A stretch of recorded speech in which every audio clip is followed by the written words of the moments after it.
Vamos a orar.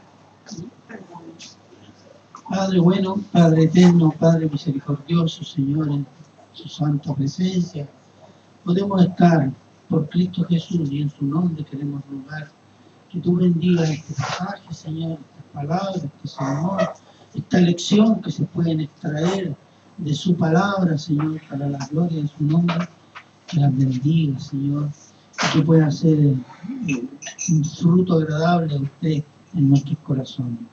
Padre, tu palabra, Señor, es bendita, tu palabra es eterna, tu palabra es santa, tu palabra es martillo, tu palabra es espada, Padre eterno. Tú la usas como tú quieres en nuestros corazones. A ti nos encomendamos todo nuestro ser, Señor, y todo te lo agradecemos en Cristo Jesús. Amén. Bien, hermanos, seguimos en Romanos 9. Anteriormente hablamos de ¿qué? De la soberanía soberana de Dios. ¿Para qué? Para tener misericordia. Dios actúa en todos los planos de forma soberana.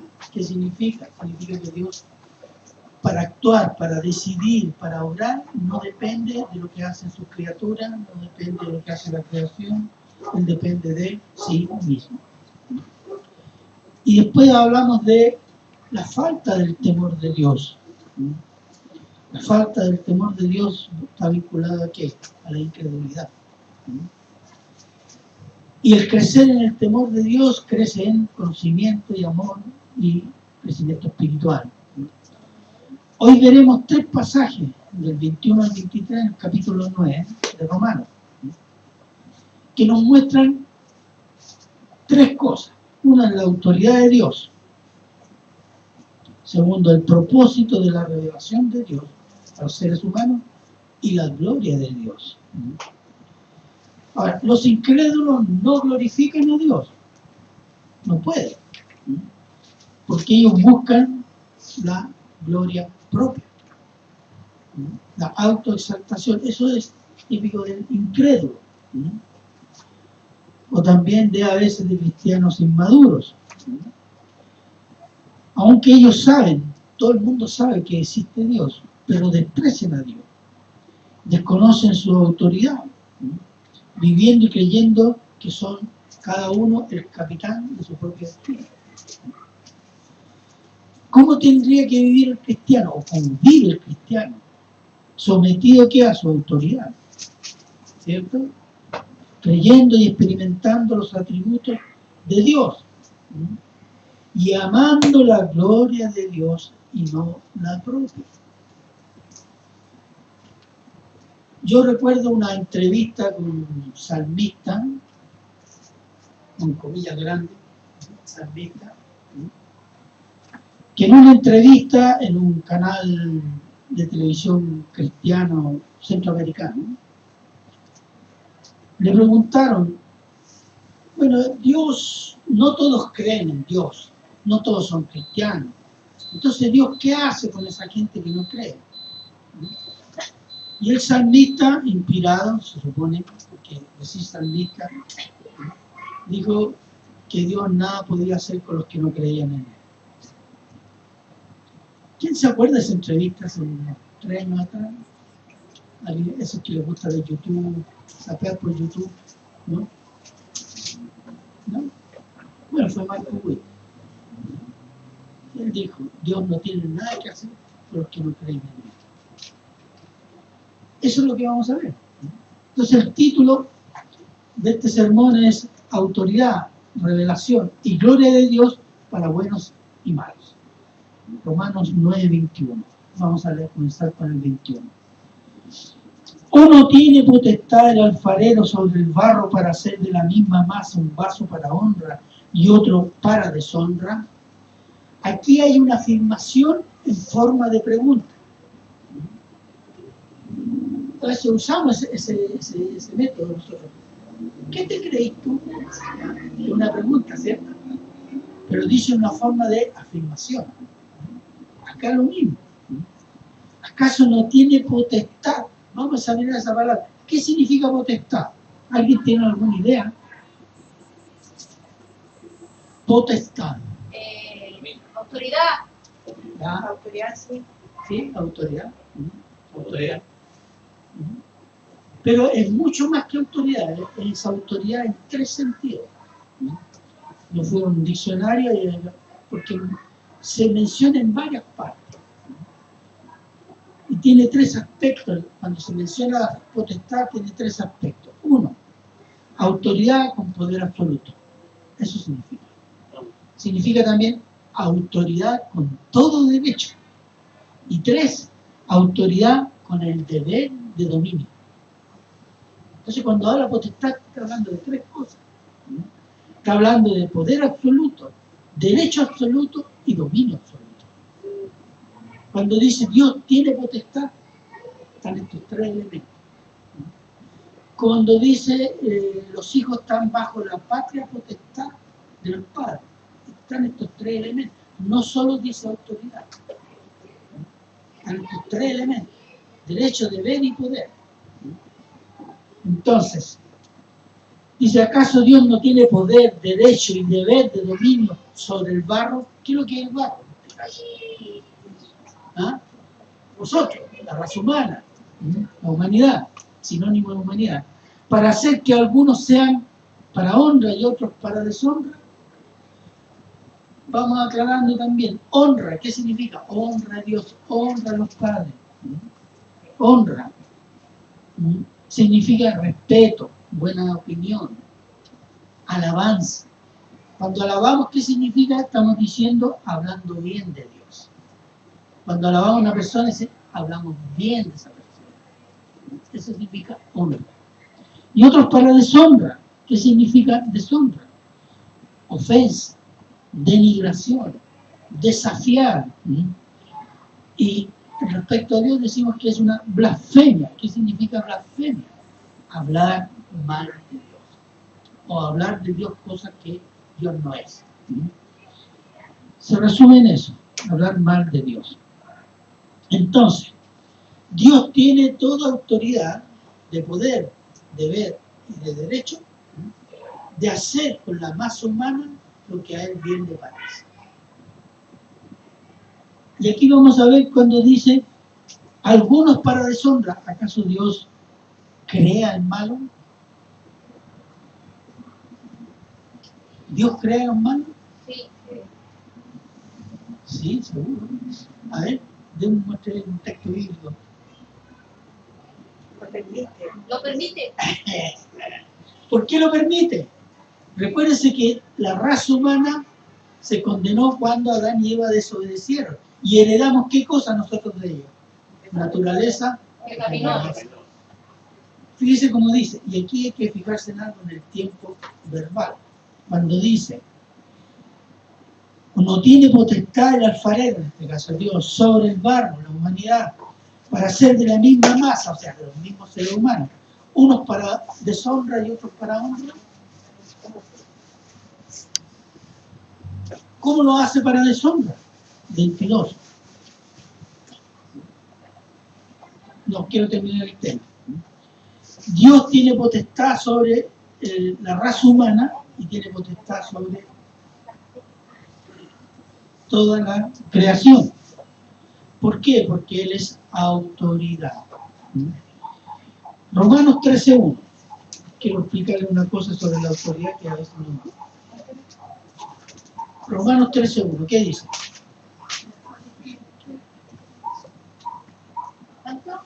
Romanos 13:1. Amén. ¿Ya? Sométase toda persona a las autoridades superiores, porque no hay autoridad sino de parte de Dios, y las que hay por Dios han sido establecidas. Ese es. No dice las buenas autoridades, los creyentes, no, dice todas. Eso significa una cosa, que el principio de la autoridad, la fuente de la autoridad es Dios. Y Dios ha dado dos tipos de autoridad. Una directa. Él delega una autoridad directa y otra autoridad indirecta, delegada por permisividad. Por ejemplo, en Génesis 1, 28-30, miren lo que dice Dios. Dice, Y los bendijo Dios y les dijo: fructificad, multiplicaos, llenad la tierra, sojuzgad y señoread en los peces del mar, en las aves de los cielos y en todas las bestias que se mueven sobre la tierra. Y dijo Dios: y aquí que os he dado la planta que da semilla, que está sobre toda la tierra, y todo árbol en que hay fruto que da semilla, os serán para comer. Aquí hay un mandato preciso. Tú, hombre, mujer, esto es vuestra. Entonces está delegando una autoridad respecto a que a la creación, al gobierno, a la mayordomía. Ahí hay una delegación directa, ¿cierto? Cuando Jesús les dice en la eternidad: ve y paga el pecado, delegación directa. Y hay una delegación indirecta, por medio de la permisividad. ¿Y dónde lo podemos ver? Mateo 4, 8 al 10.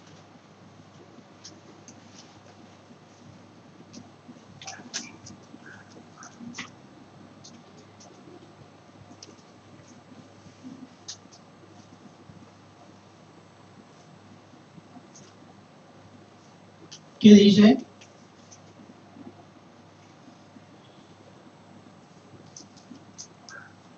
Mateo 4, del 8 al 10. Alguien puede estar, por favor. Amén. ¿Ya? Otra vez le llevó el diablo a un monte muy alto y le mostró todos los reinos del mundo y la gloria de ellos. Y le dijo: todo esto te daré si postrado me adorares. ¿Ya? ¿Y otro versículo? Entonces Jesús le dijo: vete, Satanás, porque escrito está: al Señor tu Dios adorarás y a Él solo servirás. Amén. Mira lo que dice el diablo: yo te doy al reino como si fueran de él, que son de él. Claro que él los robó con la tentación aquí, Adán y Eva. Pero mira lo que hace el Señor Jesús. No cuestiones eso. No le dice: no son tuyos estos reinos, tú los robaste, tú no mereces, yo te los voy a quitar. No le dice eso. No cuestiona, porque sabe que hay una delega permitida. El Nuevo Testamento dice: el Dios de este mundo, con la permisividad de quién, de Dios, o con el permiso de Dios. Y la respuesta del Señor Jesús sí pone una prioridad y le dice a él: tú eres criatura, tú debes servir y adorar a Dios. Pero no entra en conflicto, no hay polémica, por decirlo así. Jesús tenía todo el derecho a hacerlo. Él es Dios. Pero en ese momento él se presentaba como hombre. Y él contesta esa autoridad con la palabra de Dios, no con la calidad de Dios. ¿Se fijan? Y es lo mismo que hicieron los apóstoles cuando el Sanedrín los llama, a Pedro y a Juan. Y les dice: no prediquen más en este nombre. ¿Y qué dicen ellos? No le dicen: vamos a armar una guerrilla, vamos a hacer una manifestación, que vamos a llenar aquí de gente. ¿Ah? Así como piensan hacer los chilenos, ¿ah?, contra las leyes inicuas. No. ¿Qué dice Pedro? Porque el mandato, ¿cuál era? Ir todo el mundo y predicar a toda la criatura. Y el Sanedrín dice: no prediquen más en ese nombre. Vamos a Hechos 4, 18-20, lo leo yo. Y llamándolo le intimaron que en ninguna manera hablasen ni enseñasen en el nombre de Jesús. Mas Pedro y Juan respondieron diciendo: juzgad, ser justo delante de Dios, obedecer a vosotros antes que a Dios, porque no podemos dejar de decir lo que hemos visto y oído. Entonces ellos le amenazaron, etc. ¿Y qué hicieron cuando salieron? ¿Qué es lo primero que hicieron? Predicar públicamente. Entonces, no negaron la autoridad, sí le negaron la autoridad a prohibirle que predicara. El mandato de Dios tiene autoridad superior sobre el mandato de los hombres. Dios dice, ustedes tienen que someterse a la autoridad, pero no pueden someterse si hay un mandato que va contra Dios. Si a mí me dicen que yo tengo que casar dos homosexuales en esta iglesia, yo tengo que decir que no. Y tengo todos los argumentos bíblicos, aunque me manden a la cárcel, por decirlo. ¿Por qué? Porque yo tengo que obedecer la autoridad superior en este caso, que es el mandato de Dios. Yo no puedo casar como normal y como bueno dos hombres o dos mujeres. Eso es violar el mandato de Dios, ¿cierto? Y eso es el principio de la autoridad respecto a los hombres y respecto a Dios. Entonces, en la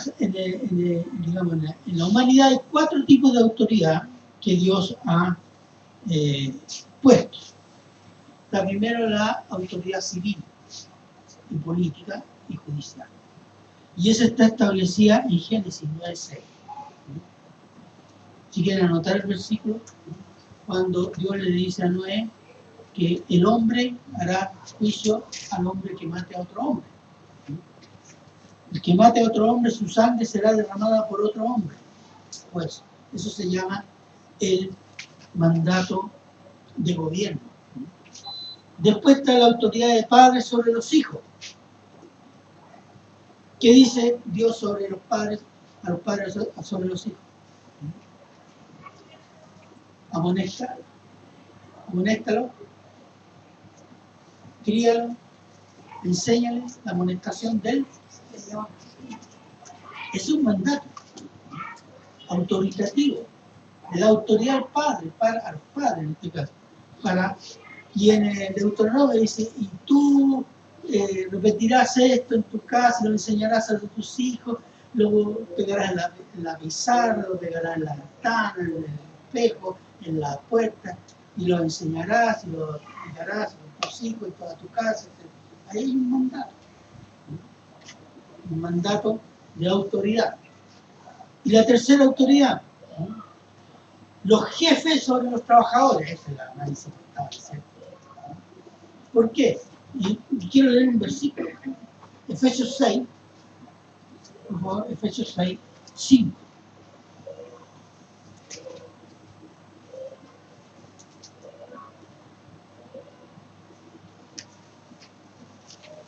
Efesios 6, 5.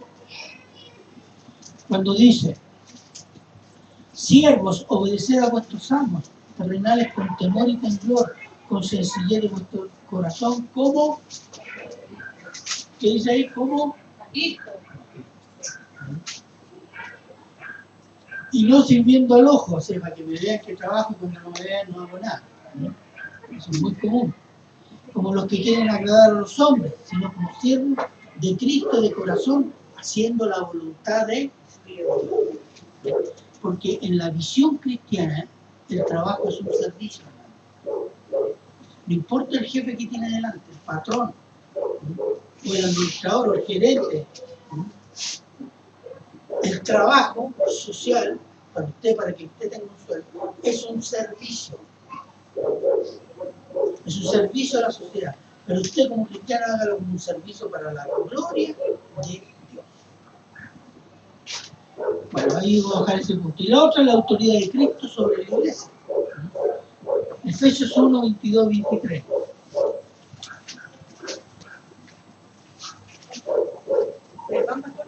Efesios 1, 22, 23.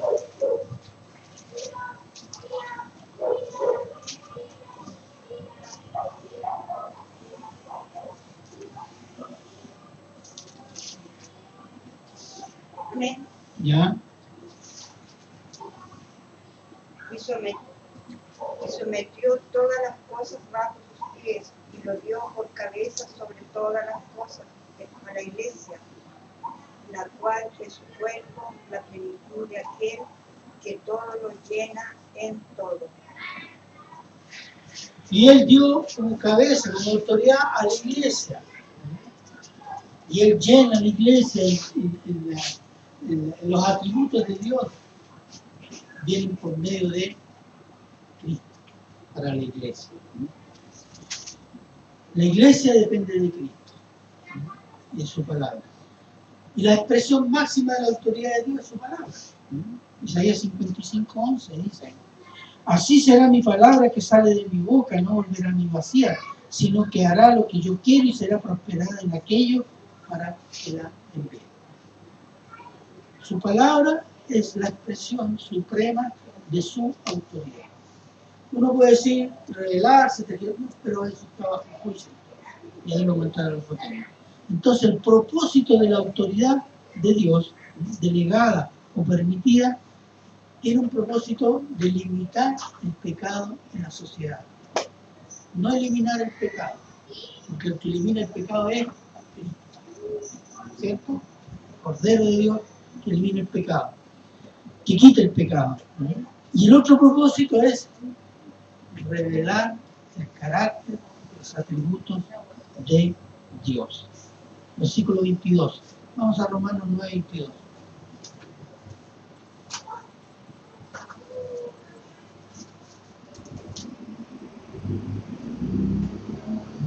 Romanos 9:22. ¿Qué dice? Dice: ¿y qué si Dios, queriendo mostrar su ira, hacer notorio su poder, soportó con mucha paciencia los vasos de ira preparados para destrucción? Le dijimos, ¿quién preparó los vasos de destrucción? El pecado. Y nacemos preparados para la destrucción, o sea, para juicio. Eso significa. Por nuestra naturaleza pecaminosa.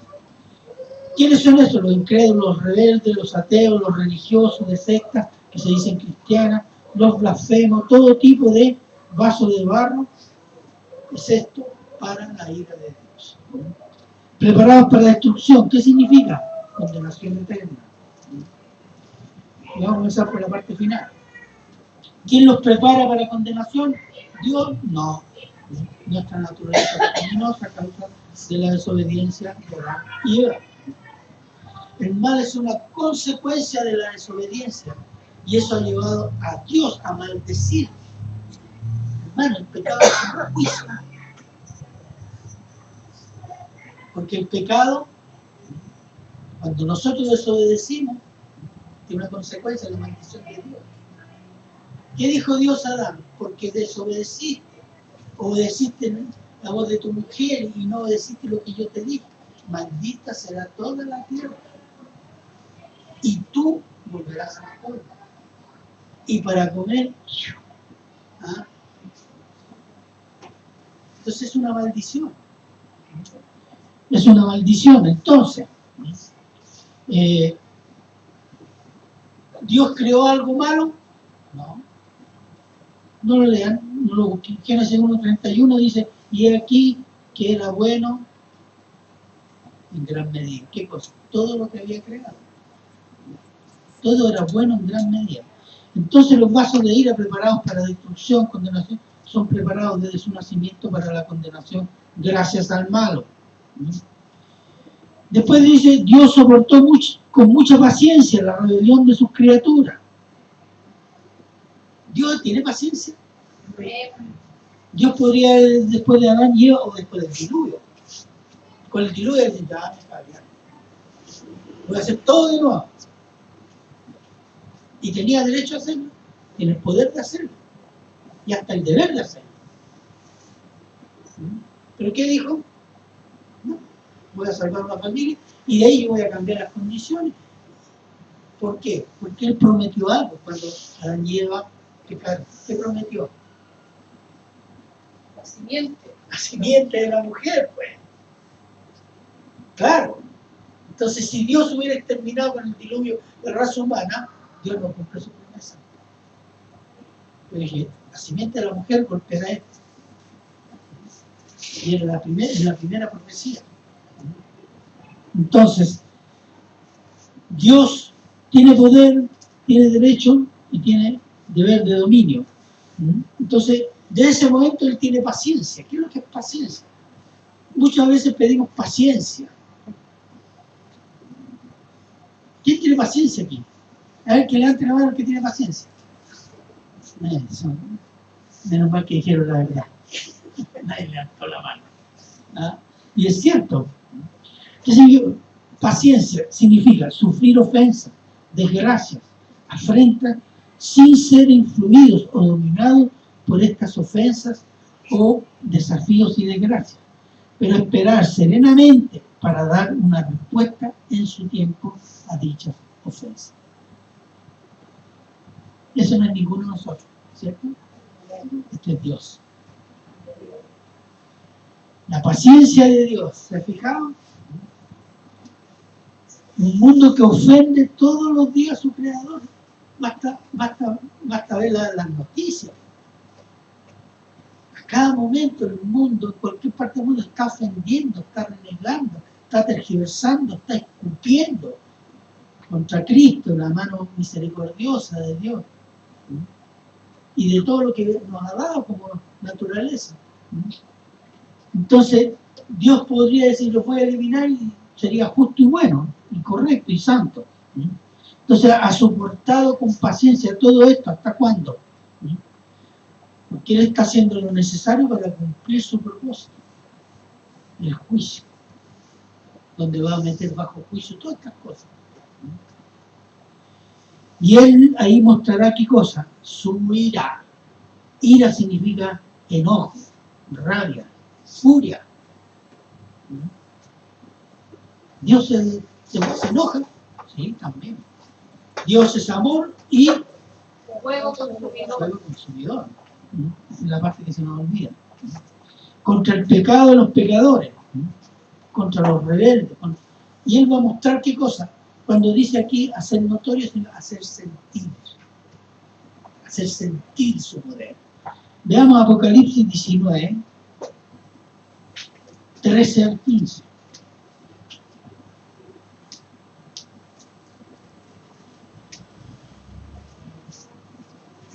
Amén.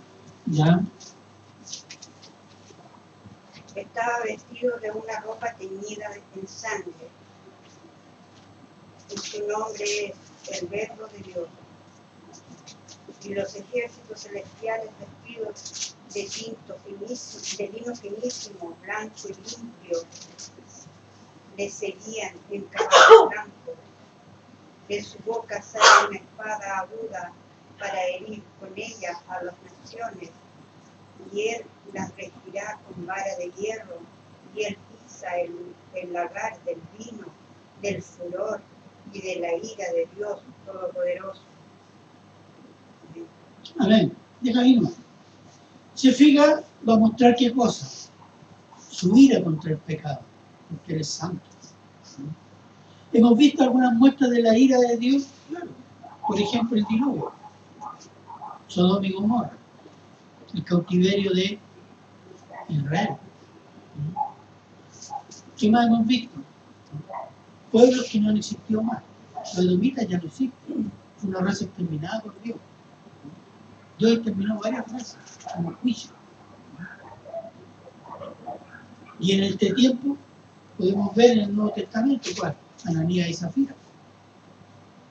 Es parte de la ira de Dios. Al libertinaje sexual, ¿cuál es la ira de Dios? El SIDA. Las consecuencias del pecado que Dios no las ha sujetado. Van a dar libremente para que los pecadores sufran. En fin. Entonces Dios hará sentir su poder. Y todo el mundo sabrá que es la mano y el poder de Jesucristo. Apocalipsis 6, 15 y 17. Se los leo yo. Y dice, los reyes de la tierra, y los grandes, los ricos, los capitanes, los poderosos y todo siervo y todo libre, se escondieron en las cuevas y entre las peñas de los montes, llamaron a la Pachamama, no dice eso, ¿no? Y decían a los montes y a las peñas, caer sobre nosotros y escondernos del rostro de aquel que está sentado sobre el trono y de la ira del Cordero. Ese es nuestro Señor, nuestro Salvador. Si dice, Cristo es solo amor, no, también es ira. Está en la Biblia, que es ira contra el pecado. Entonces, ¿qué atributos muestra acá? Paciencia, ira. ¿Cuál otro? Dijimos.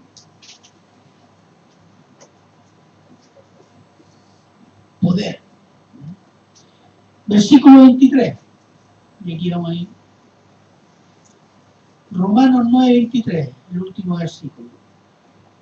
Dice: y para hacer notoria la riqueza de su gloria la mostró para con los vasos de misericordia que él preparó de antemano para, ¿qué dice? Para la gloria. Fíjese la diferencia. En el 22 dice: soportó con mucha paciencia los vasos de ira preparados para destrucción. Y en el 23 dice: vasos de misericordia que él preparó. ¿Se nota la diferencia? ¿Quién prepara los vasos de misericordia? Él. Entonces vamos a entrar en este versículo. Vasos de barro, ya sabemos, hombres y mujeres, humanidad. Misericordia son los que han experimentado, ¿qué cosa? La bondad de Dios por medio de Jesucristo, la salvación. ¿Cierto? ¿Quién los prepara? Y dice de cuándo. De antemano. Es decir, antes del tiempo. Antes del tiempo, Él prepara estos vasos de barro para mostrar qué cosa es su misericordia. Efesios 1:4, ¿verdad? Que puede estar ahí. Este versículo lo conocemos, pero es bueno recordarlo para que no se nos olvide.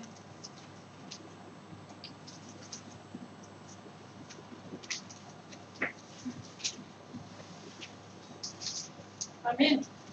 ¿Ya? Según nos escogió en él antes de la fundación del mundo, para que fuésemos santos y sin manchas delante de él. Eso es. Santos y sin mancha. Ya ahí tiene dos cosas. ¿Para qué? Dice al principio del versículo 23. Y para hacer notoria la riqueza de qué? De su gloria. ¿Cuáles son las riquezas de su gloria? Podemos mencionar varias. Por ejemplo, las riquezas dadas por Cristo: fe, perdón de pecados, santificación, dones espirituales, paz con Dios, amor por Dios, paciencia, compasión por los incrédulos, entendimiento de quién es Dios por su palabra, comunión con nuestro Creador, gozo, obediencia, sometimiento y servicio, victoria contra el pecado, vida eterna en el Señor Jesús, en su vida. ¿Podemos ver más?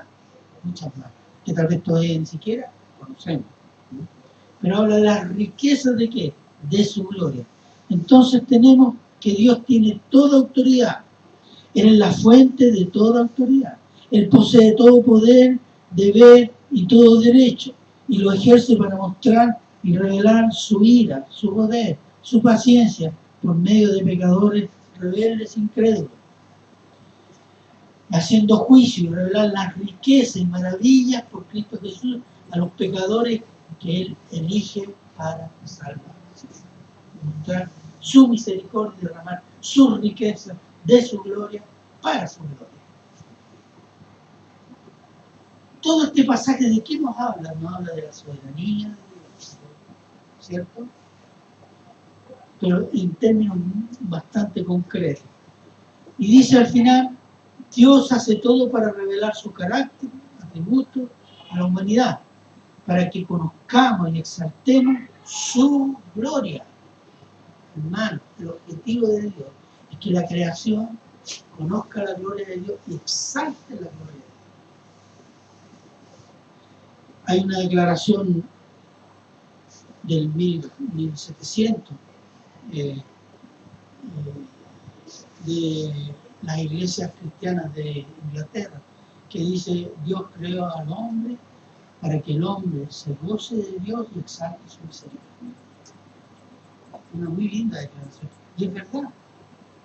Porque siempre el Señor ha visto para que tengan gozo, para que tengan gozo, para que tengan gozo. ¿En qué? En Dios.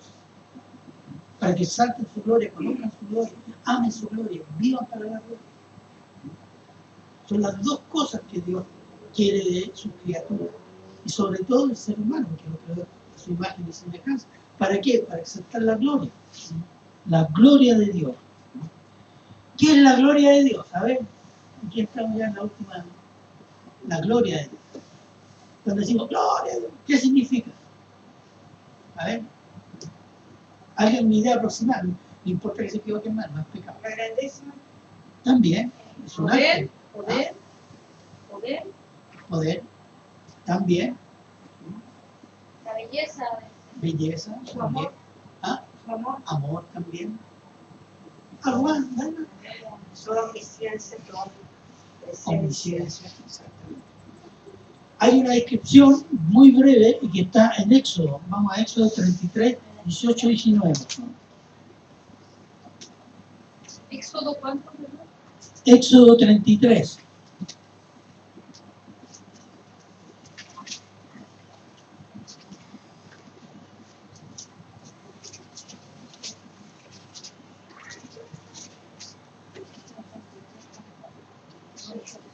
Es Moisés que está en la presencia de Dios y hace una petición que está siempre en el corazón de cada creyente, de cada hijo de Dios. ¿Cuál es?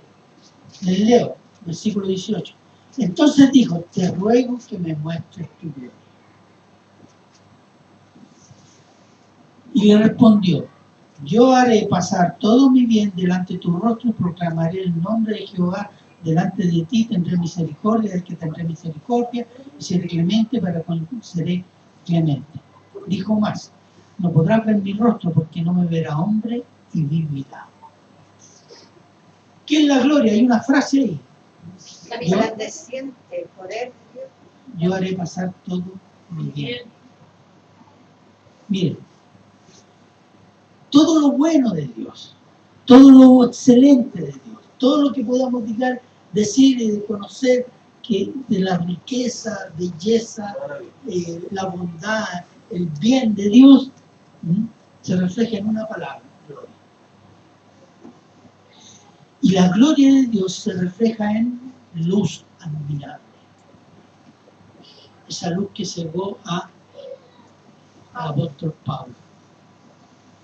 Es tanto el bien, es el supremo bien, que esto se refleja en una luz tremenda. Que es santo, que es bueno, todos los atributos que podemos imaginar nosotros seres limitados o que no hemos experimentado del Señor. En Dios reflejan una luz. Y Él, por compasión, ha reflejado esta gloria en el Antiguo Testamento y en el Nuevo Testamento. Entonces, ¿qué es lo que es la gloria de Dios? El supremo bien que es Dios, que se refleja en luz admirable. Por eso esa luz nosotros no podemos estar delante, porque nos mata. ¿Sabe por qué? Porque somos pecadores. Por eso somos transformados, para poder estar en esa luz admirable con nuestro Señor Jesús. ¿Se acuerda cuando se transfiguró el Señor en el monte? ¿Quién lo vio? 3 discípulos, Pedro, Juan y Santiago. Y cuando reflejó esa luz que no venía de la luna, sino de dentro de él, esa era la gloria, la perfección de Dios. ¿Qué hicieron? ¡Wow! Esto lo voy a escribir y voy a hacer un famoso en un libro. Voy a ir a entrevista a enlace. Dijo eso, no, se cayeron desmayados. Y eso que vieron un poquito, ¿no? Porque Dios le dice a Moisés, no podrá hombre ver mi rostro y vivir. ¿Qué significa ver el rostro de Dios? Ver la completa gloria de Dios. Y solo la podremos ver en la eternidad con un cuerpo glorioso. Eso significa un glorioso cuerpo que ya no tiene el peso del pecado. Entonces, Habacuc 12:14. Habacuc, ahí donde pegar la hoja.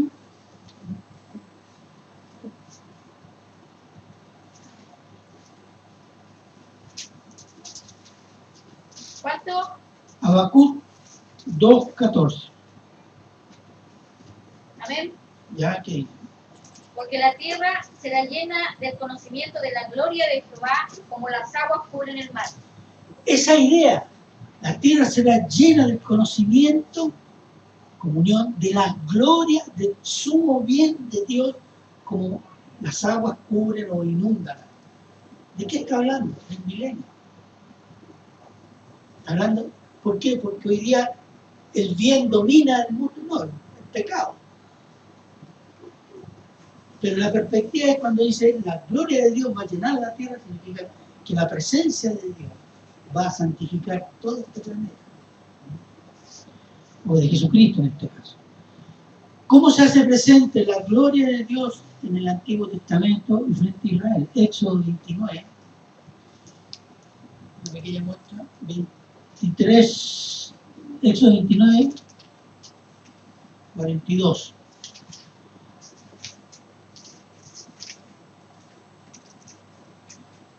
Dice, está hablando del templo, está mandando a hacer holocausto, y dice, y esto será el holocausto continuo por vuestras generaciones, a la puerta del tabernáculo de reunión delante de Jehová, en el cual me reuniré con vosotros para hablaros allí, a Israel. Allí me reuniré con los hijos de Israel y el lugar será santificado con mi gloria. ¿Cómo se expresó en el templo la gloria de Dios? ¿Se acuerdan? Cuando se inauguró el templo, ¿qué fue sucedido? Una nube llenó el templo. Esa era la gloria de Dios. Y le decía a Israel, yo estoy aquí. Y eso sucede con el tabernáculo en el desierto y después cuando Salomón construye el templo en Jerusalén. Entonces, ahí está la presencia de ¿qué? De la gloria. ¿Cómo Dios se glorifica en su pueblo? Cuando su pueblo le obedece. Cuando su pueblo cumple los mandamientos. Cuando su pueblo se arrepiente de sus pecados. Después tenemos otra expresión en este tiempo de la gloria de Dios. Hebreos 1, 2, 3.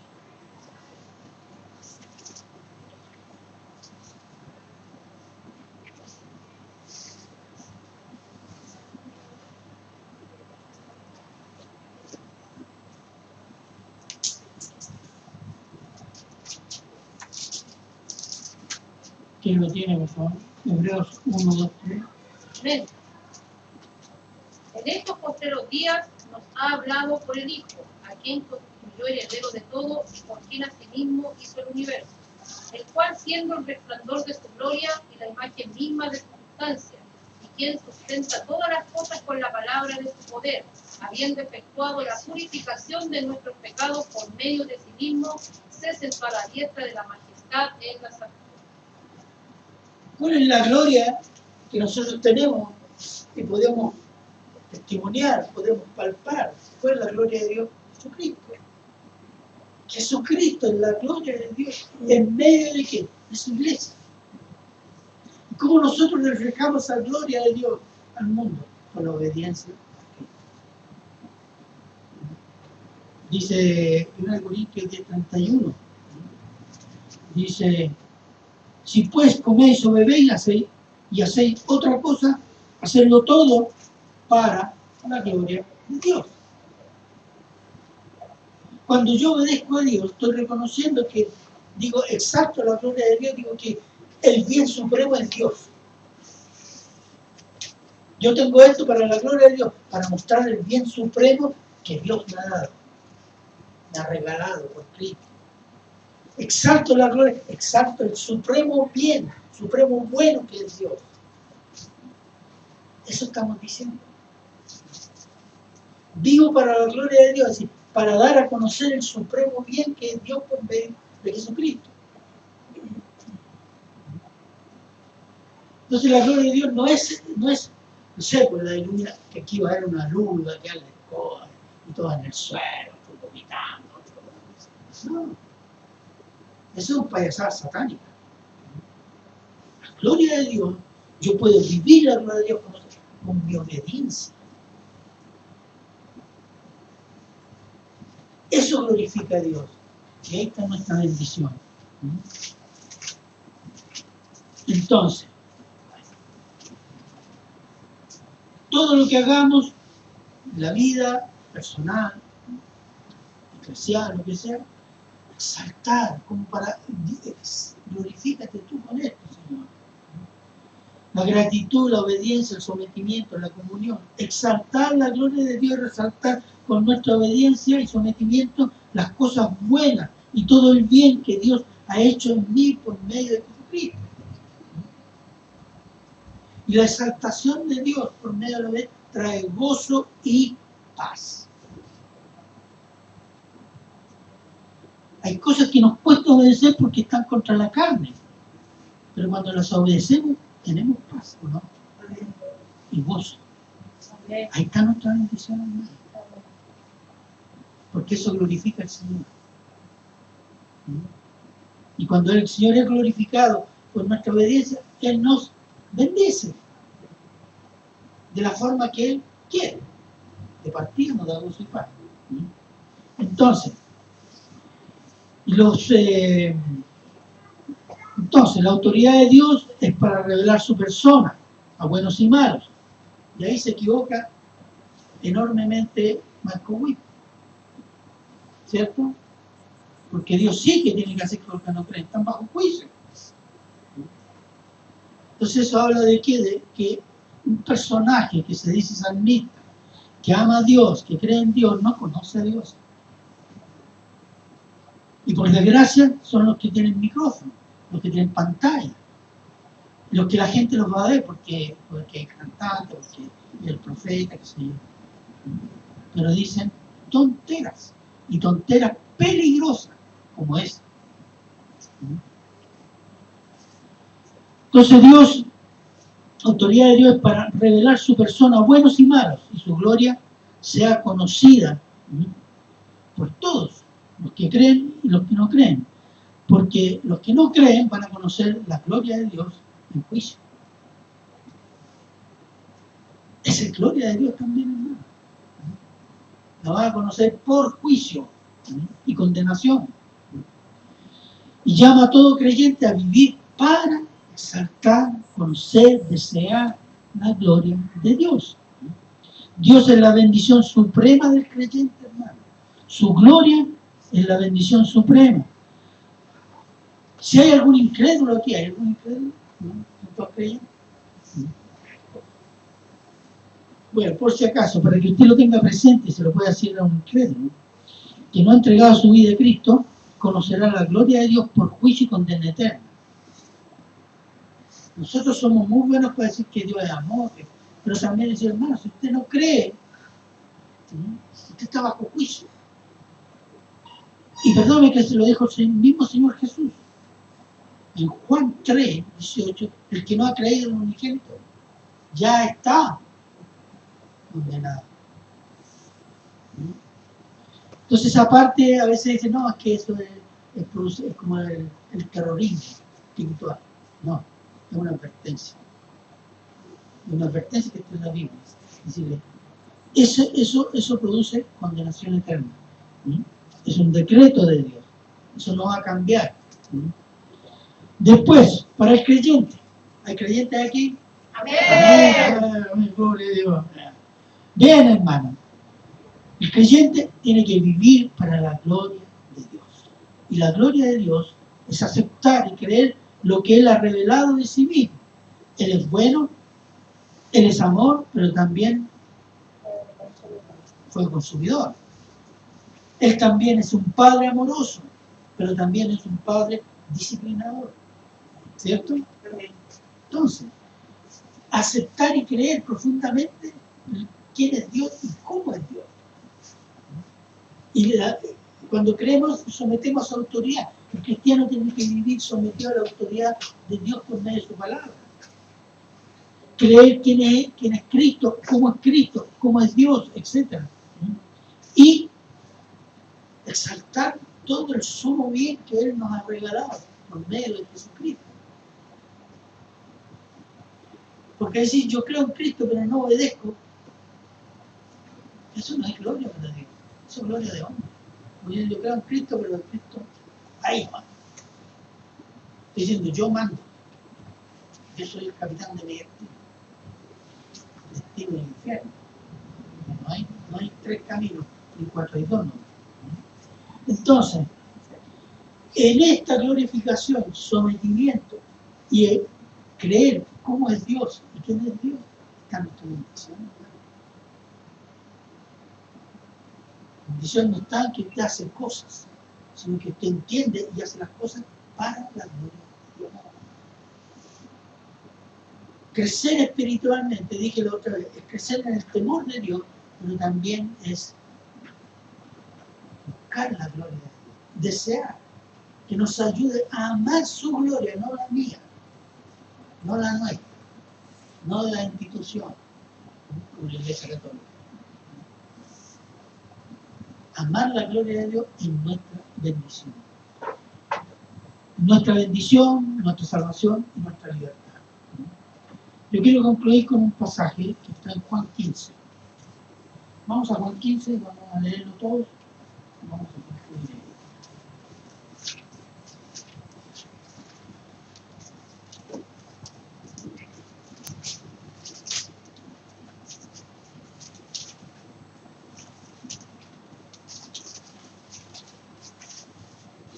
Del 4 al 8.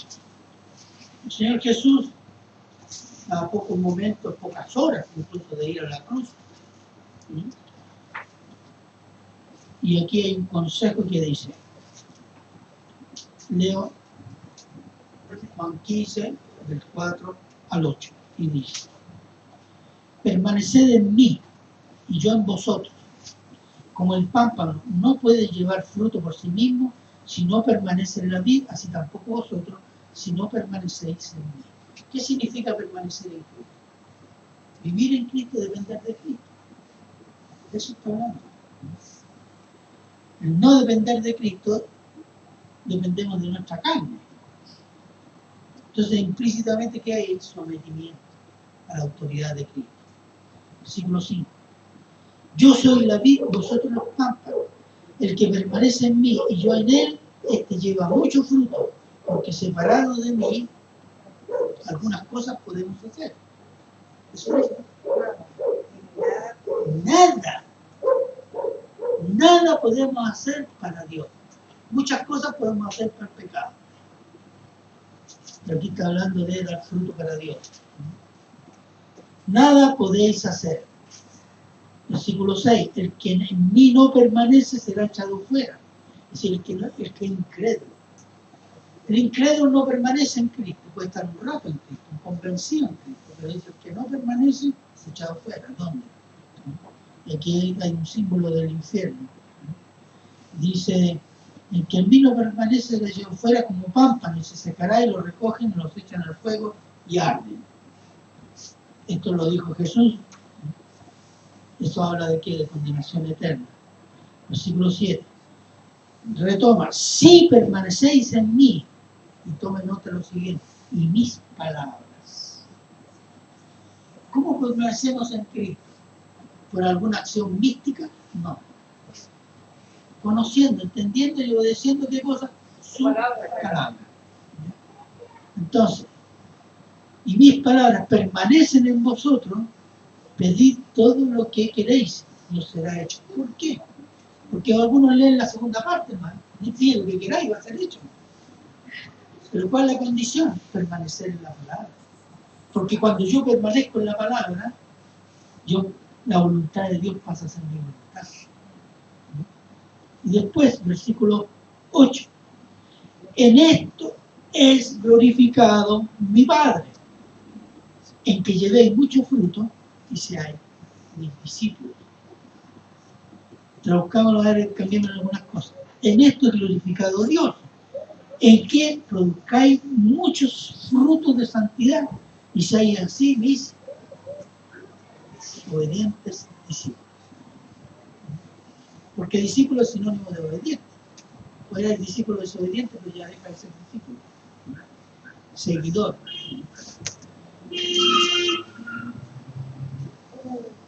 Amén. Entonces, nuestra obediencia, nuestra devoción, nuestro crecer espiritual, nuestro conocer la palabra, entender la palabra y decirla, lleva gloria a Cristo. Y puedo hablar de la gloria de Cristo. Reflejo la gloria de Cristo. ¿Qué significa? Reflejo el sumo bien que Dios me ha dado por Cristo Jesús y lo muestro al mundo con mi vida, con mis palabras, con mis hechos y todo lo hago para que Él sea glorificado. La desobediencia no glorifica. Es gloria para nosotros. Es rebelión. Así que, hermanos, cuando hablemos de la gloria de Dios, estamos hablando de algo del supremo bien de Dios en nuestras vidas y el deseo de exaltar este supremo bien de Dios ante todos los seres humanos. ¿Amén? Amén. ¿Quedó claro el concepto de gloria, autoridad? Dios se revela con ese propósito. Bien.